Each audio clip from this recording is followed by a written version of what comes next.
He invited the maid to play chess as a joke. 5 moves later, no one was laughing. You ever seen a man so rich he forgets what it means to be decent? That was Gregory Alton, CEO of Alton Cloud Systems. Man had built an empire off data storage and enterprise software, but forgot how to look people in the eye unless they were holding a golf club or wearing a Rolex. It was the first weekend of December just outside of Flagstaff, Arizona, the annual executive retreat. The kind of thing where people in tailored jackets pretend to enjoy fireplace talks and team-building games while their minds are on bonuses and board meetings. Gregory didn't do casual. Even his relaxed weekends were performances, an excuse to flex his money and remind everyone who the alpha was. This year, he rented out a sprawling 4-acre estate with 7 bedrooms, a wine cellar, and a chessboard carved from marble and oak that sat dead center in the main hall like a shrine. The guests, top executives, their spouses, a few partners from LA, arrived Friday night. The catering staff was flown in from Dallas. The servers wore tuxedos. The maids, quiet, uniformed, invisible, or at least that's how Gregory saw them. Camille R. Bennett had been hired last minute through a private staffing agency. 51 years old, soft-spoken, steady. She moved through the house like clockwork, folding towels and clearing dishes without a sound. Nobody asked her name. Nobody looked her in the eye, except for one woman, Janice Harper, VP of Marketing, who complimented Camille's efficiency and offered a half-smile when she passed by with hors d'oeuvres. But even that felt more like politeness than anything real. By Saturday evening, the crowd had loosened up. Bourbon poured into glasses. Laughter grew louder. Gregory stood in the middle of the living room with a tumbler of scotch and that signature smirk on his face. The conversation had shifted to strategy games and leadership. Business is like chess, he declared. Every move should make the other person sweat. People nodded, chuckled. Of course they did. Gregory walked over to the chessboard, spinning one of the knights between his fingers.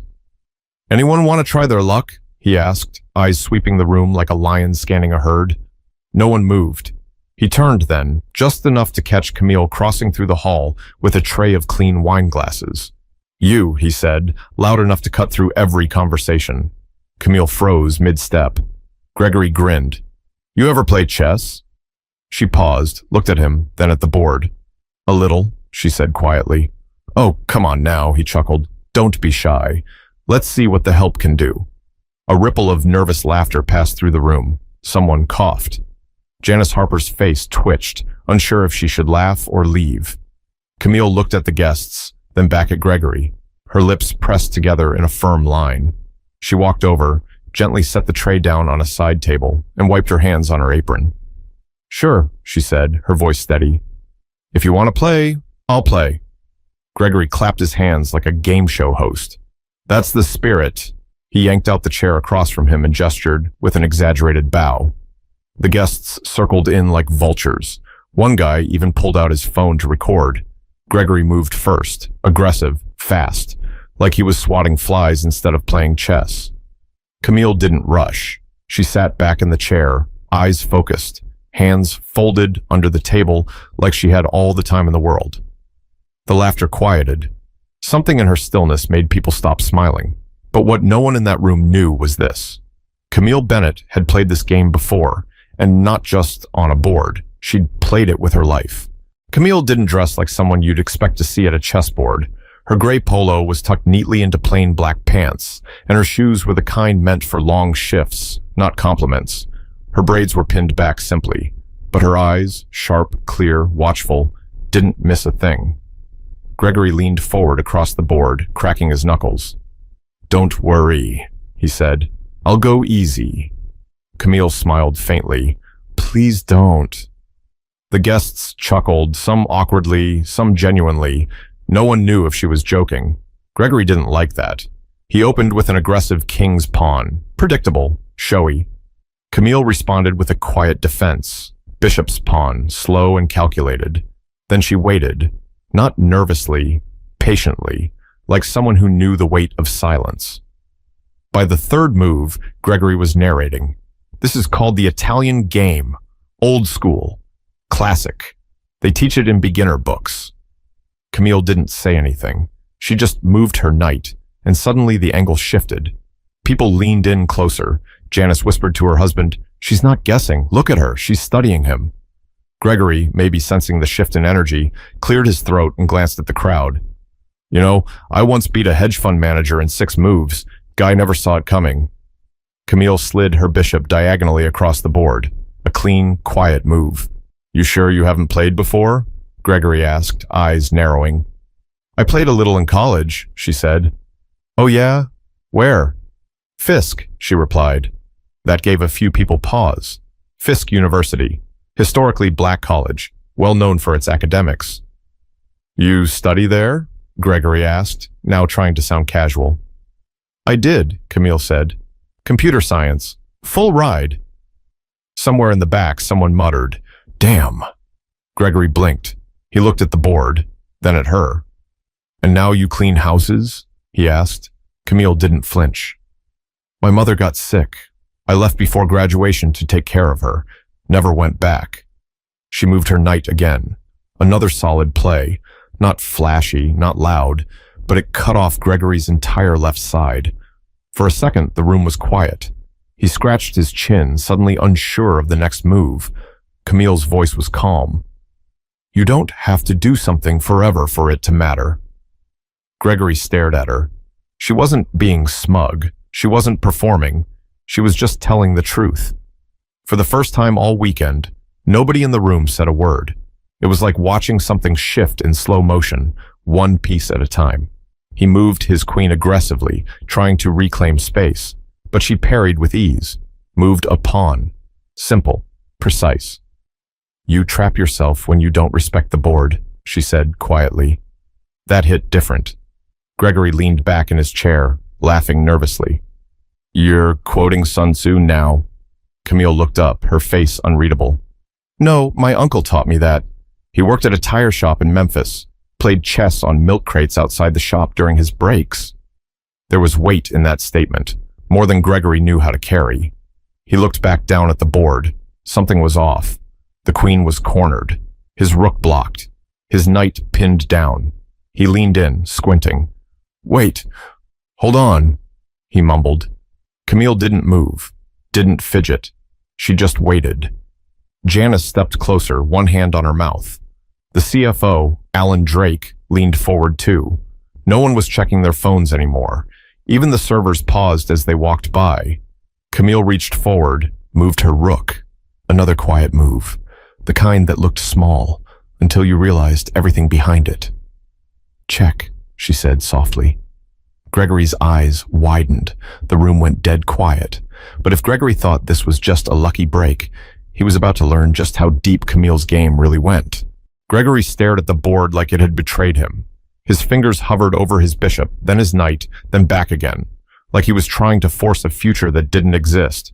He chuckled under his breath, but there was no humor in it anymore. You've got to be kidding me, he muttered. Camille sat still, hands folded in her lap.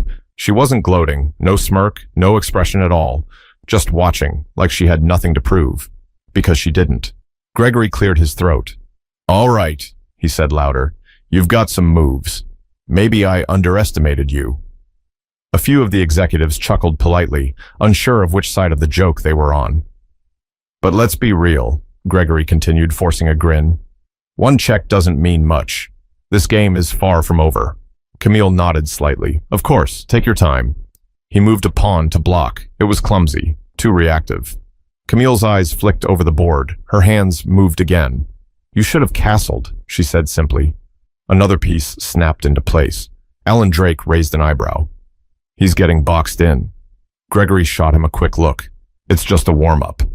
But the room wasn't laughing anymore. They were watching. Janice stepped closer. She's building a trap. Look at the center. Gregory leaned forward, squinting again. He didn't want help, but he needed it. Camille spoke gently. The board doesn't care who you are, Mr. Alton. It just reflects how you think. The sentence hit like a jab. Not angry, not cruel, just honest. And that's when the joke started to feel like something else, something heavier, because everyone there knew what this really was.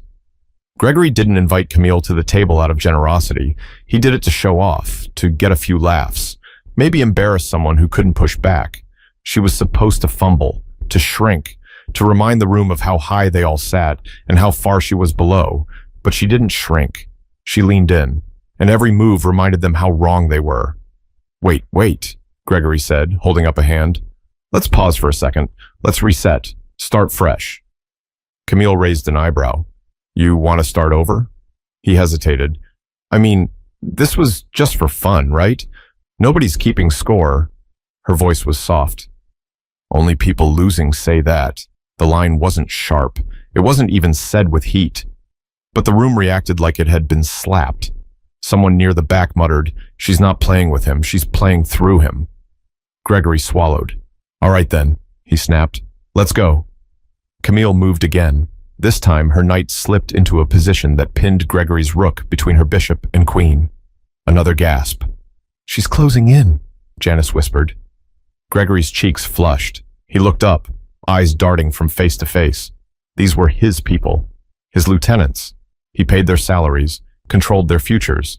But at that moment, none of that power helped him. Because in chess, money doesn't move pieces, only skill does. And Camille had it. I mean, let's be real, Gregory said, trying to laugh it off. She probably grew up playing this on porches somewhere, right? Camille's jaw stiffened. A long silence followed. Then she spoke. No, I grew up in a 2-bedroom apartment over a barbershop in Little Rock. We didn't have a porch. We had a coffee table with a broken leg and a hand-me-down board missing 2 pawns. She looked him in the eyes. I replaced them with bottle caps. Still beat my brothers every week. That line wasn't just a clapback. It was a reminder. She didn't learn the game in comfort. She learned it in the gaps, where people like Gregory never had to live. And somehow, in that gap, she built the kind of discipline you couldn't buy. Gregory looked back at the board. He moved his queen to counter, but it was too late. His right side was exposed. Camille leaned forward. Check again, she said. This time, no one spoke. But the more he tried to win, the more it became clear. This wasn't just a game anymore. It was a mirror. And Gregory hated what he saw in it. By the 7th move, something in the room had shifted. You could feel it. No more polite chuckles, no more side-eye smirks. Just silence. Gregory's back stiffened. His fingers tapped the edge of the table. He was used to control, to walking into any room and knowing it was his. But here, in front of this chessboard? Camille had taken that from him without raising her voice or breaking a sweat. He tried to act casual, leaned back, took a sip of scotch. Y'all act like she's Magnus Carlsen or something, he said, forcing a chuckle. Let me breathe. Nobody laughed with him this time. Camille didn't respond. She didn't need to. Her next move, queen to g5, tightened the noose. His remaining knight was trapped. His rook pinned. His king sat in the open like a man with no friends left. She's suffocating his defense, Alan muttered. Janice nodded slowly. She's not rushing. That's what makes it worse. Gregory's eyes scanned the board like a man staring at a deadline he couldn't talk his way out of. He moved a pawn, anything, just to stay alive. But the moment he let it go, Camille's hand moved. She slid her rook to the corner. Double threat, she said. Check in 2. Someone in the room actually said, damn, under their breath. Gregory's jaw tensed. Okay, now you're just showing off. Camille looked up, unbothered. You invited me to play. I'm playing. It wasn't arrogance. It was fact, and it left no space for ego. He gritted his teeth. You trying to prove something? She leaned back, folding her hands. No, just tired of pretending I don't know how to win. Boom. The weight of that line, you could have heard it drop like thunder. Janice turned to Alan, her voice barely above a whisper. She wasn't just playing the board. She was studying him the second he opened his mouth. Gregory tried to recover. He moved his bishop. Camille didn't even flinch. I told you, she said softly. 3 moves. She reached out, calm as ever, and slid her queen forward. Checkmate. Gasps. One of the assistants actually dropped their drink. The room froze, completely still. All eyes on Gregory. All eyes on Camille. Gregory stared at the board. His hand hovered, then dropped. He couldn't deny it. Couldn't fake his way out. Couldn't make a joke big enough to erase the fact that he'd just been outplayed by the very woman he thought he could mock. He rubbed the back of his neck, avoiding eye contact with everyone. Camille stood up, not fast, not slow, just deliberate. She adjusted her apron. Then gently, she began putting the pieces back in their places, one by one, silently. Gregory watched her hands, stunned into stillness.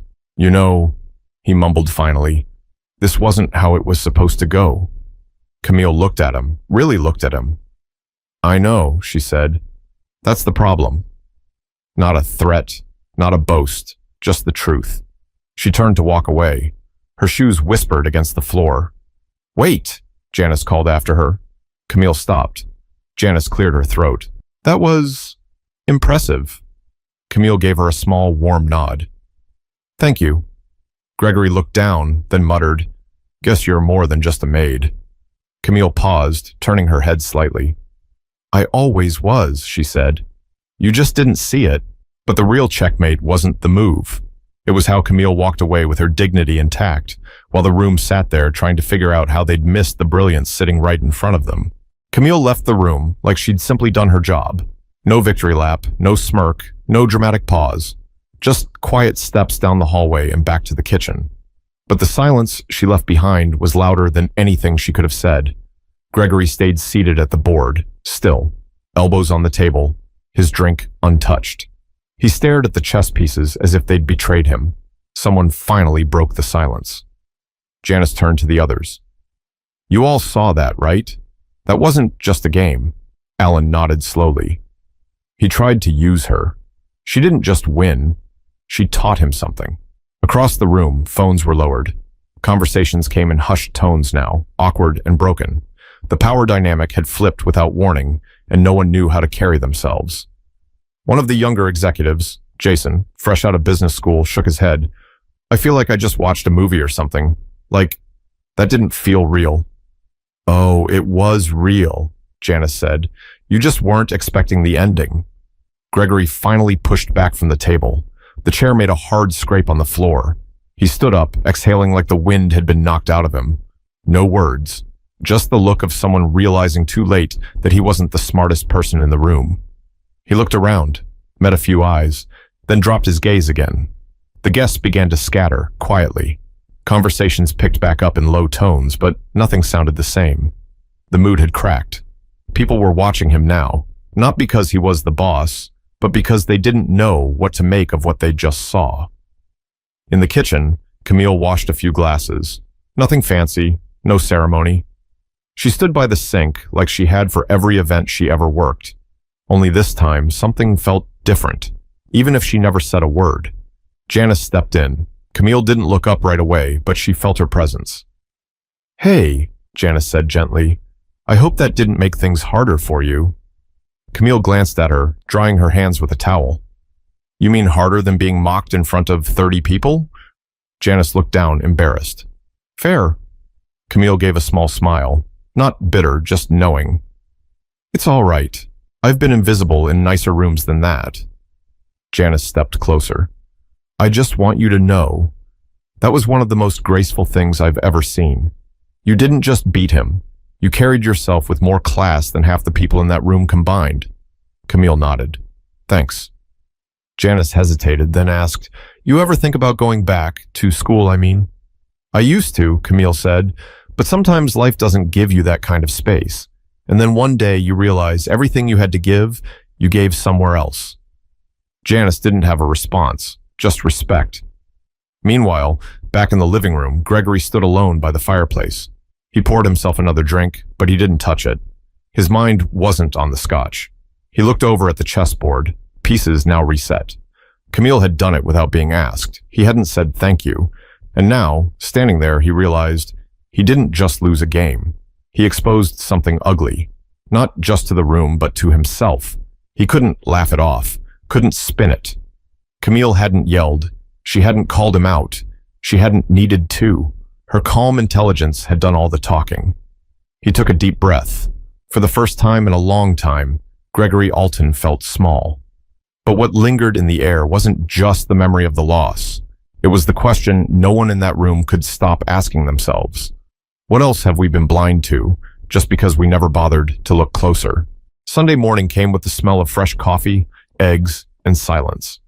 The usual chit-chat over brunch, gone. People sat around the long oak table, pushing food around their plates, stealing glances at Gregory, who looked like he hadn't slept. Camille moved between the tables, refilling coffee, quiet as always. Same uniform, same steps. But everything felt different, like the room knew now. She didn't need to say a word to hold their attention. Alan broke the quiet. "Hey, Camille, you ever think of coaching chess?" She looked up, mid-pour. "Not really," he chuckled. "You should. I'd sign up in a heartbeat." Gregory sat at the end of the table, watching. He hadn't touched his plate. "Camille," he said suddenly. She turned slightly, waiting. "I owe you an apology," he said. His voice wasn't strong. It was low, heavy. "What I did yesterday wasn't just a bad joke. It was disrespectful. I saw you working, and I thought I was being clever. I wasn't." Camille said nothing, just listened. "I thought bringing you into that game would make people laugh. I didn't expect you to, win," she offered softly. He looked down. "Yeah, that." A few heads turned toward her, waiting for what she'd say, some expecting a clapback, some a speech. But Camille wasn't performing. "You didn't respect the board," she said, "and you didn't respect me. That's what hurt. Not the joke, not even the assumptions, just the fact that I was never meant to be taken seriously." The room held its breath. Gregory swallowed hard. "You're right." He stood up slowly. "And I've got a lot to think about. I spent years convincing myself I see people clearly. Turns out, I've been looking through some of them." Camille gave a small nod. Seeing people clearly starts with looking without judgment. Gregory looked like he wanted to say more, but didn't know how. He just nodded and sat down. The table stayed quiet for a moment longer. Then gradually, conversation returned. Less forced now, softer, more human. After brunch, as the guests began packing up and staff prepared for departure, Janice found Camille in the hallway near the back stairs. "I meant what I said yesterday," Janice told her. "You don't need to play for applause. You already earned something more valuable." Camille raised an eyebrow. "What's that?" "Respect, and not the cheap kind. The kind that changes how people move." Camille smiled at that. "Maybe, but respect is only worth something if it changes behavior." Janice nodded. "Then I hope yesterday sticks." Later, as Camille finished loading towels into a linen cart, she felt someone approach behind her. It was Gregory. He didn't say anything right away, just handed her a folded envelope. She opened it after he left the room. Inside was a handwritten note. "You taught me more in 15 minutes than most consultants have in 15 months. You reminded me that power isn't in how loud you speak, but how well you listen. Thank you for playing the game, and for winning it with grace." Underneath was a check. It had more zeros than she expected. She folded it back into the envelope, tucked it into her apron, and returned to her cart without a word. She'd already won. But Camille's real victory wasn't on the board. It was walking away without needing validation, proving that some people play chess with pieces and others with patience, silence, and truth. The estate emptied out by the afternoon. SUVs rolled down the gravel driveway one after another. Laughter returned, but quieter. Luggage clicked across stone tiles, and the hum of idle conversation filled the gaps where silence had stretched only hours earlier. Camille stayed behind to help close up. She wiped counters, double-checked guest rooms, folded throws in the sitting room. The same work, the same pace, but every now and then someone stopped to thank her. Not out of habit, but because they meant it. As she cleaned the chess table one last time, she paused. Just for a second. The board was reset, the pieces waiting, white and black, equal, until someone makes the first move. She looked at the queen, the same piece she'd used to corner Gregory's king, to undo every smug grin and careless insult. She didn't smile, didn't sigh. She just set the queen upright again, perfectly centered, then turned and walked away. Back in Flagstaff, Gregory sat alone in his office on Monday morning. He didn't tell the story at work, didn't brag, didn't spin it into a clever anecdote. He just sat at his desk, eyes drifting to the framed photo of his executive team, most of whom had been there watching. He opened his laptop, pulled up the company's HR records. After a long pause, he typed, "Create initiative, professional development program for support staff, include tuition reimbursement." Then he opened another tab and searched, local chess clubs in Phoenix. Not to win, just to learn. Camille never told anyone what happened at the retreat. She didn't need to. The lesson wasn't in the story, it was in how she carried herself afterward. She still worked, still swept, folded, scrubbed, but the people around her saw her differently now. They didn't just nod in passing, they saw her. And maybe more important, they started seeing each other too. There's something about a chess game that reveals the truth. It strips everything down, takes away titles, takes away wealth, takes away assumptions. In the end, it's just two people, thinking, reacting, planning. And that's the point, isn't it? Life isn't about how loud you speak or how expensive your suit is or how many people clap when you walk into a room. It's about how you move, with discipline, with grace, with integrity. Camille didn't need a degree on the wall to prove she was smart. She didn't need a spotlight to prove she mattered. All she needed was a moment. And when that moment came, she moved, right past the noise, right through the disrespect, and right into the kind of victory that doesn't need to be announced. So here's the question. How do you move when no one's watching? Because the game, it's already on. You just might not know who's sitting across from you yet. If this story made you pause, even just for a second, then carry that with you. Look closer at the people you pass by. Ask yourself if you're really seeing them. And when it's your turn to make a move, do it with humility. Respect isn't something you demand, it's something you earn. And sometimes it comes from the quietest voice in the room.